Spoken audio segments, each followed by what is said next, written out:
Assalamualaikum warahmatullahi wabarakatuh. Apa kabar para rebahaners pecinta stories dimanapun Anda berada? Welcome back to Topan Asfi Channel. Channel yang selalu menghibur dan dapat menambah wawasan antum sekalian seputar sejarah, kisah nyata, dan legenda. Guys, kali ini kita akan ngebahas sesosok makhluk atau manusia. Ya, gue sendiri belum paham ya siapa dia. Tapi yang jelas namanya udah dikenal seantero negeri. Apalagi kalau sampai ada cewek yang mulutnya bawel, pasti orang ini disebut dasar mak lampir loh. Dasar lampir. Nah, itu tuh mak lampir yang sering kita tonton di sinetron. Tapi ini bukan review sinetron ya. Ya, lo tau sendiri lah, sinetron sekarang banyak kan yang kagak jelas. Cuma buat ngejar sensasi doang. Ya, kayak judul sinetron ganteng-ganteng supir tinja. Lah, yang jadi pertanyaan gue, emang supir tinja nggak boleh ganteng ya? Terus mesti gimana gitu muka supir tinja? Mukanya mesti ngedon gini nih.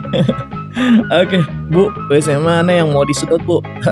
Oke lah, jangan berlama-lama lagi ya. Buruan kencengin volume, siapin hipok hitam, and stay here. This is Topan Aspi Story.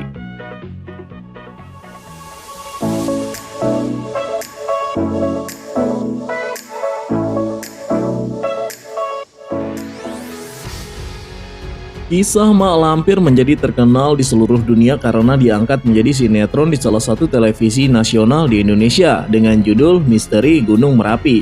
Kisahnya sangat berbeda dengan versi legenda.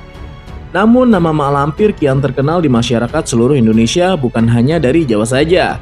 Siti Lampir Maimunah, itulah nama Mak Lampir yang sebenarnya.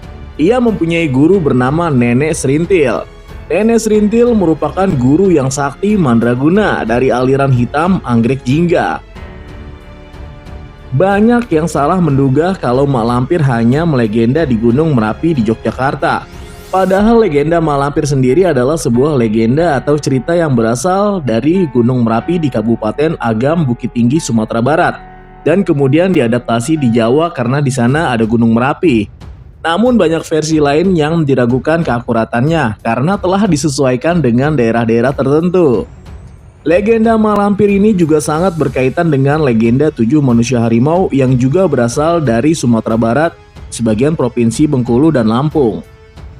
Siti Lampir Maimunah yang merupakan seorang putri dari kerajaan kuno yaitu Champa yang diambil dari bahasa Vietnam yaitu Chiem Tan, dengan arti kerajaan yang pernah menguasai daerah yang sekarang termasuk Vietnam Tengah dan Selatan, diperkirakan antara abad ke-7 sampai dengan tahun 1832. Pada dasarnya, pada waktu dewasa, Siti Lampir Maimunah ini adalah seorang gadis yang cantik, baik namun sangat pemalu seperti wanita pada umumnya. Saat dewasa, ia juga pernah merasakan jatuh cinta dengan seorang pemuda. Sampai suatu hari Siti Lampir berjumpa dengan seorang pengembara yang dipanggil Datuk Panglima Kumbang, yaitu seorang bangsawan yang bergelar Datuk. Kenalkan lo ya semua. Disebut Datuk karena ia adalah panglima dari pasukan alam kegelapan.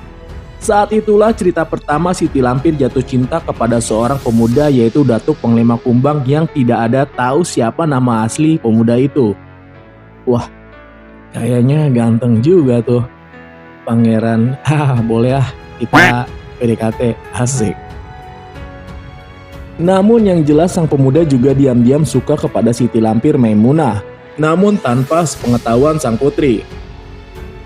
Walaupun mereka berdua saling suka, namun hubungan mereka ini tidak mendapat restu dari kedua orang tua Datuk Panglima Kumbang dan membuat sang putri sakit hati. Karena sakit hati, maka sang putri pergi bertapa ke Gunung Merapi. Saat pertapaan tersebut, sang putri bertemu dengan seorang mahaguru.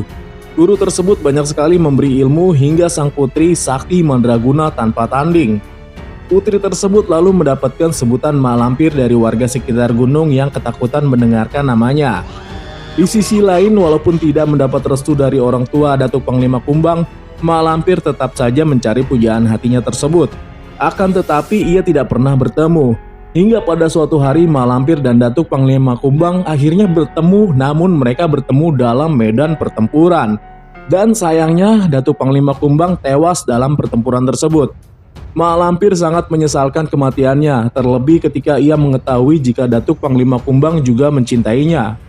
Dia tidak rela orang yang sangat dicintainya mati. Akhirnya Malampir berusaha menghidupkan kembali Datuk Panglima Kumbang dengan cara mengikatkan jiwa Datuk Panglima Kumbang di bumi. Kesaktian yang dimiliki Malampir berhasil menghidupkan kembali Datuk Panglima Kumbang. Namun ilmu yang digunakan membuat wujud Malampir berubah menjadi buruk rupa dan sangat menyeramkan. Walaupun dengan wujud tersebut, Malampir berharap Datuk Panglima Kumbang tetap mencintainya dan menerimanya dengan tulus. Namun yang terjadi adalah sebaliknya. Pengorbanan yang dilakukan oleh Malampir tidak dianggap oleh Datuk Panglima Kumbang. Pujaan hati Malampir tersebut malah menganggap jika wanita yang telah menghidupkannya itu adalah sang peneror warga dengan wajah buruk rupanya. Dan sejak saat itu pertempuran gaib terus terjadi dan membuat warga banyak yang ketakutan dengan Malampir.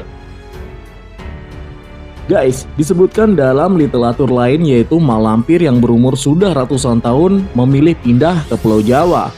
Tujuan pindah ke Pulau Jawa tersebut adalah untuk membuat ilmu yang dimilikinya semakin sempurna. Di Pulau Jawa, ia bersemayam di Gunung Merapi dan mendirikan sebuah kerajaan gaib yang sangat luas. Ia bersekutu dengan iblis untuk mewujudkan harapannya. Karena hal tersebut, Malampir bisa hidup hingga ratusan tahun dan menjadi siluman. Ia tidak bisa mati dan terus akan mengganggu manusia. Legenda Malampir memang sangat membahana, akan tetapi itu hanya cerita dan belum bisa menjadi bukti yang nyata. Sinetron Gunung Merapi yang diperankan oleh Farida Pasha sukses menghidupkan sosok Malampir dengan suara tertawanya yang serak dan menakutkan. Walaupun dalam sinetron tersebut karakter Malampir suaranya diisi oleh Asriati, bukan suara asli Farida Pasha, suara tawa Malampir menjadi legenda dari radio hingga layar kaca. Berani sekali kau ya menirukan suaraku. Akan kuhisap darahmu. Lewat tangan dingin sutradara M. Abnar Romli dan Ede Pesta Sirait, Malampir menyapa penonton di 261 episode. Sinetron unggulan Indosiar ini selalu mendapatkan rating tinggi di setiap episodenya. Ya iyalah, bokap gua sampai sekarang juga masih nonton, guys.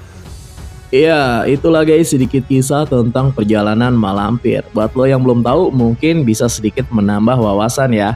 Oke, cukup sekian konten kali ini. Terima kasih atas perhatiannya. Mohon maaf atas segala kesalahan baik yang disengaja maupun yang tidak disengaja. Akhirul kalam, wassalamualaikum warahmatullahi wabarakatuh.